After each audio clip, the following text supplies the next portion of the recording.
So FRQ number 3, part A, it asks us to derive a differential equation for the linear velocity of v using Newton's second law. So the equation is a function of t. So what I'm going to start off with is we know that sigma f equals ma. So we're looking at the instance when the ring is sliding and rotating. So we know that there's going to be a force of friction acting on the ring to cause it to rotate. So we know that the force acting on it is F friction equals ma. And we know that friction is going to be mu mg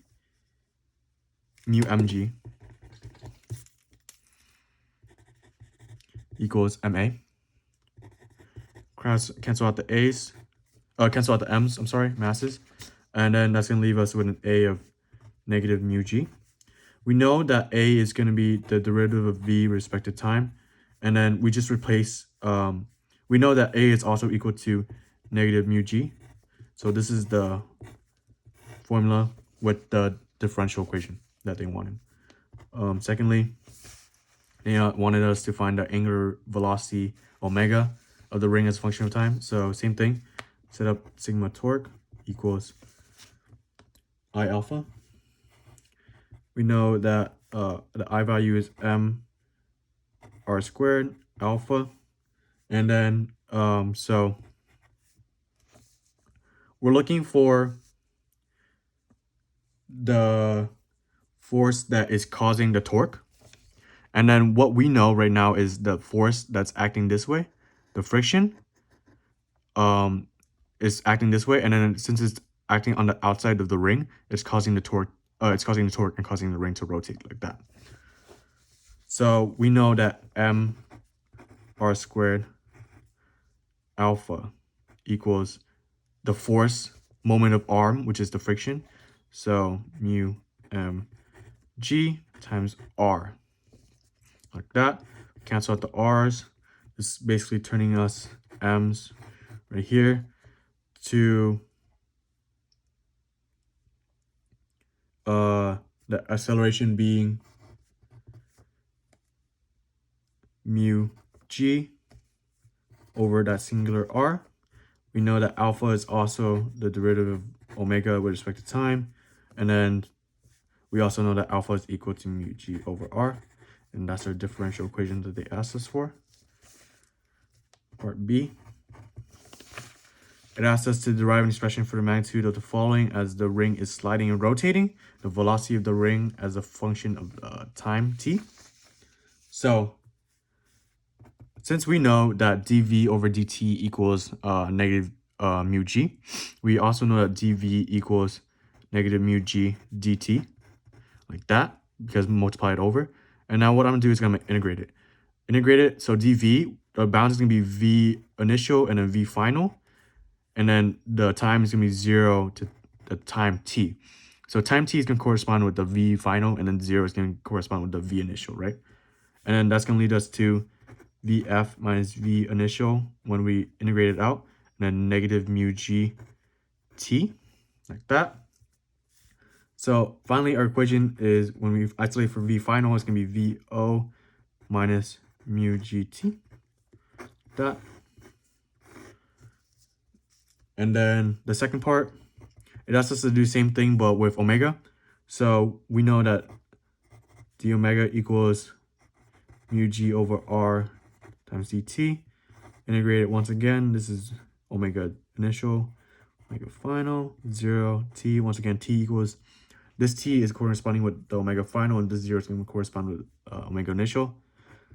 So omega final minus omega initial equals mu g r over t. And then this is going to be omega final equals added over omega initial plus mu gr times t. And then this is the equation. But really, omega initial does not matter, because the omega initial we're talking about is initially at the start of the friction, the ring isn't rotating because it was sliding into it. So there was no initial rotation. So really, the omega final is just going to be this right here. Because when it starts right here, there's no rotation, so there's no omega initial. Part C, it asks us to derive an expression for the time it takes to travel the distance L. So we know that V final is going to be equal to R times omega final, right? And then V final is the time, is the velocity after it has traveled the length of R, and omega final is the omega after the ring has traveled the distance R, right? So what I'm gonna do is I'm gonna use this expression right here that we found already. So VF equals V initial minus mu GT, like that.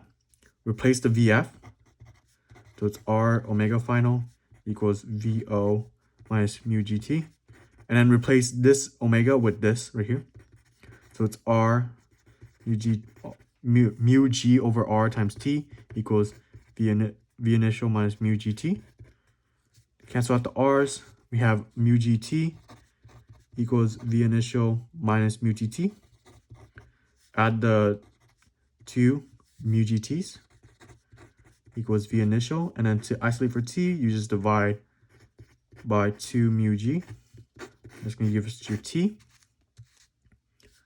Part D. Part D asks us to derive an expression for the magnitude of velocity of the ring immediately after it has traveled a distance L. So I'm just gonna once again use the function that we found right here and plug in the T that we found, because that's the time it takes to travel the length L. So VF equals V initial minus mu G V initial over 2 mu G. Cancel out the mu G's right here, leaving us with V initial minus V initial over 2. So basically, this is a whole V initial minus 1/2 of V initial, which can leave us with 1/2 of V initial. So that's our V final. Part E, it takes us it prompts us to derive an expression for the distance L. So I'm gonna use common form. So VF squared minus V initial squared equals 2A delta X. So we know that V final squared is this right here, since we found it. So it's V initial squared minus V initial over 2 squared minus V initial squared equals 2. We know that the acceleration is negative mu G that we found from the start. And then the distance that we travel is L. So this is going to turn out to V initial squared over 4 minus V initial squared equals 2 negative 2 mu G L. This is basically 1/4 of V initial squared minus 1/2 of V initial squared. So it'd be negative 3/4 V initial squared over dividing by negative 2 mu G equals L to isolate for L. And then to simplify this, we cancel out the negatives, put the 4 on the bottom, so it's 3 over 8 V initial squared over mu G. And that's our distance L. Thank you.